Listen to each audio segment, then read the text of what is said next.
दोस्तों, मैं आ चुका हूँ आप सबके बीच लाल सिंदूर का पार्ट 3 लेके। तो मैं आपको बताना चाहता हूँ कि वीडियो लेट क्यों हुआ। तो हमारे इधर लाइट का प्रॉब्लम चल रहा है। मतलब जो सुबह से लाइट आती है और शाम को 5:30 बजे से लाइट वाले लाइट देते हैं। तो मुझे टाइम ही नहीं मिल रहा वीडियो रिकॉर्ड करने का। पर अब जब मैंने सोचा कि ऑडियंस वेट कर रही होगी, आज मेरे पास टाइम भी था, तो मैं सोचा आप सबका इंतज़ार अब ख़त्म करता हूँ और आगे की स्टोरी कंटिन्यू करता हूँ। तो अब तक आपने सुना मंदिर के अंदर आधी रात को बारिश का माहौल होता है। छत टपकती हुई, दिए वहां पे बुझ चुके हैं और गौरी जो है मंदिर के अंदर अकेली खड़ी होती है। उसके माथे पर हल्की लाल रेखा उभर आती है। गौरी कांपती आवाज में, अगर कोई हो तो सामने आओ। पीछे पैरों की आहट आती है। एक औरत बाहर आती है, थकी हुई, डरी हुई और आंखों में आंसू लिए। वो थी देवांशी। यहाँ तक मैंने स्टोरी रोकी थी कि देवांशी और गौरी का आमना सामना होता है। फिर जो उन दोनों के बीच बातचीत होती है वो आगे आपको सुनने को मिलेगा। तो ज्यादा देर नहीं करते हुए हम स्टार्ट करते हैं।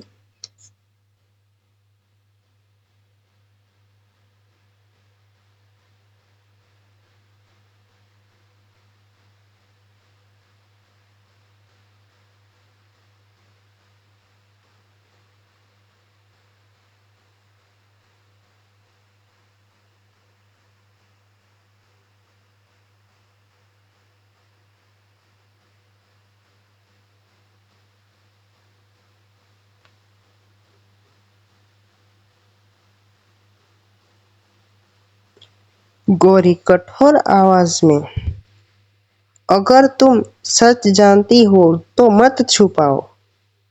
देवांशी एक कदम आगे बढ़ती है। मैं सच जानती नहीं, सच को लेकर भाग रही हूँ। देवांशी गहरी सांस लेती है। मेरे भाई काल रुद्र ने कभी श्राप नहीं झेला, उसने खुद को श्रापित किया है।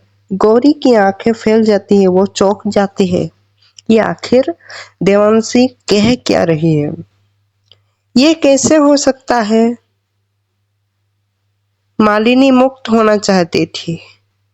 उसने कहा था तुम बांधो मत मुझे, लेकिन मेरे भाई ने डर चुना, प्यार नहीं।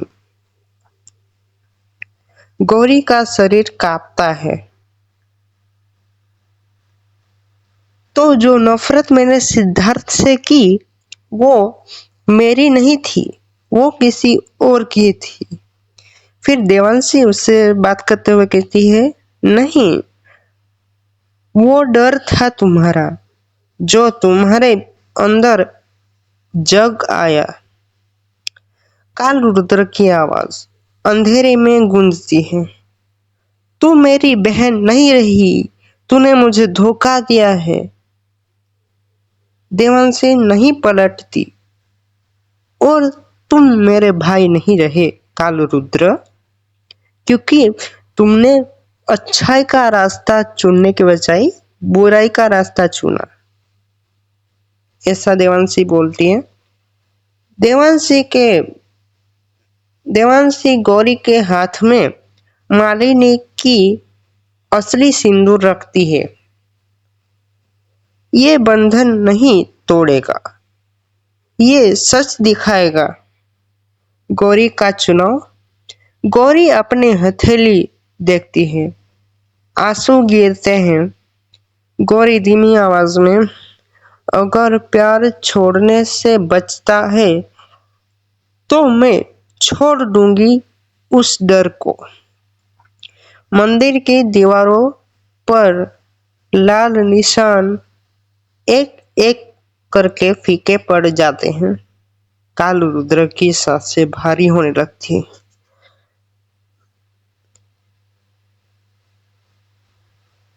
देवांशी गौरी से बात करते हुए कहती है, अगर तुम माफ कर सको तो वो नहीं बचेगा।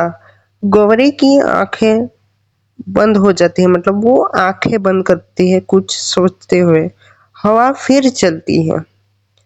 गौरी के माथे पर लाल रेखा जो थी वो गायब हो जाती है, लेकिन दूर से एक चीख गूंजती है।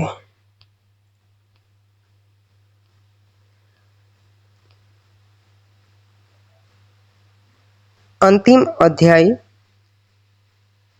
वही घेर जहां सब शुरू हुआ था। रात के ठीक 12:12 होते हैं। घेर के चारों ओर जलते हुए दिए अपने आप बुझने लगते हैं। हवा भारी है। जमीन के नीचे आवाज आती है जैसे कुछ जाग रहा हो। गौरी बीच में खड़ी है,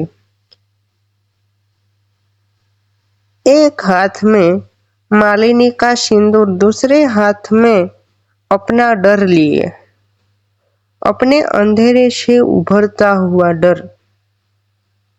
काल रुद्र।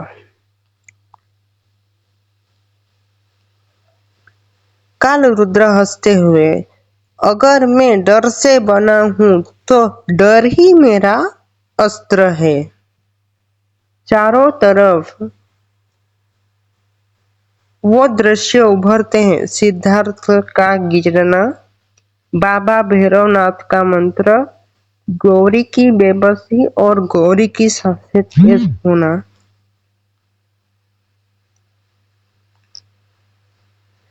देवांशी आगे बढ़ती है, भैया अभी भी देर नहीं हुई है।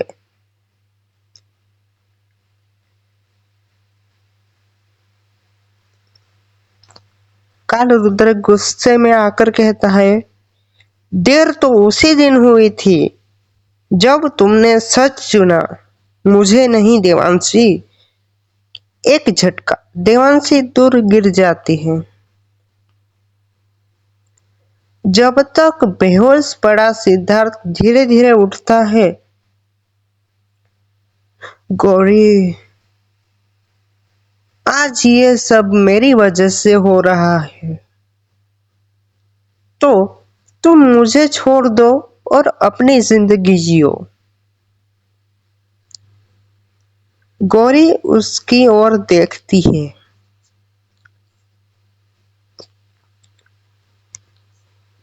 अब गौरी के सामने या तो सिद्धार्थ का प्यार चुनती या फिर सिद्धार्थ को छोड़ देती।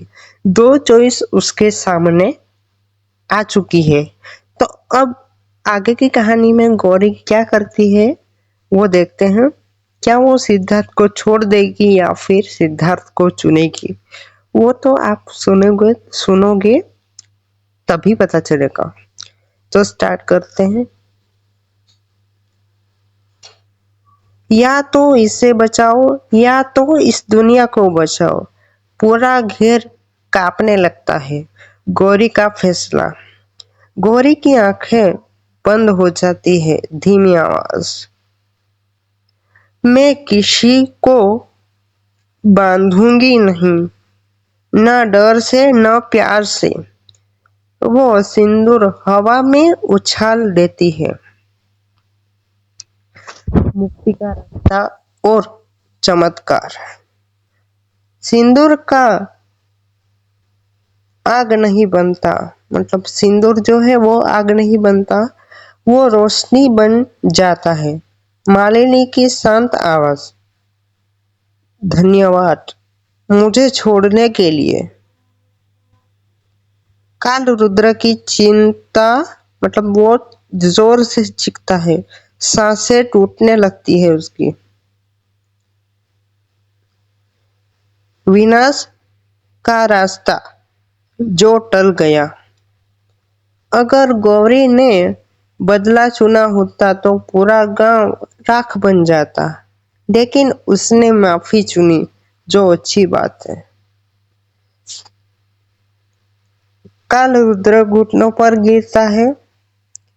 काल रुद्र बेबसी की आवाज में, अगर मैंने छोड़ दिया होता, उसका शरीर धुएं में बदल जाता है और वहां पे खामोशी छा जाती है।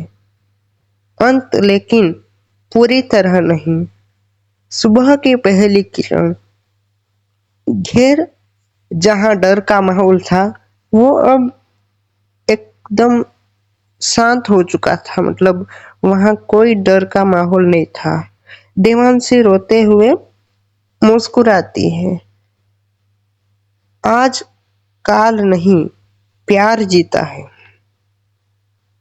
गौरी अपने माथे को छूती है, सिंदूर नहीं, लेकिन दूर कहीं एक आंख खुलती है।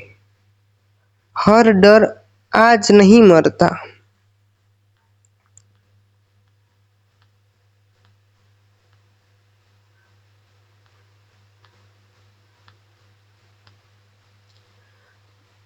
तो गाइस, ये स्टोरी यहाँ पे ही खत्म होती है। तो मैं आशा करता हूँ कि आपको ये स्टोरी के जितने भी पार्ट है वो आपने सुन लिए होंगे। और एक बार मैं फिर से बताना चाहता हूँ, अगर आपने पार्ट 1 और पार्ट 2 नहीं सुना है तो डेफिनेटली चेकआउट कीजिए। यूट्यूब पे पड़ा है मेरी चैनल पे। तो और कुछ नहीं, मेरे चैनल को इतना प्यार देने के लिए आपका धन्यवाद, और मेरे चैनल को सब्सक्राइब करने के लिए भी आपका धन्यवाद। मैं इतना खुश हूँ क्योंकि मेरे 1K से ज़्यादा सब्सक्राइबर कंप्लीट होने वाले हैं। वो सिर्फ आप सबके प्यार की वजह से, वरना तो मैं कुछ भी नहीं था। तो गाइस, मैं यहाँ पे वीडियो एंड करता हूँ। एक बार फिर से आप सबका धन्यवाद। आशा करता हूँ कि आप ठीक होंगे, स्वस्थ होंगे। तो मैं ऐसी ही एक नई कहानी के साथ आप सबके बीच आने की कोशिश करूंगा। तो अब मैं ज़्यादा बात नहीं करते हुए वीडियो एंड करता हूँ। ये इस स्टोरी का फाइनल पार्ट था गाइस।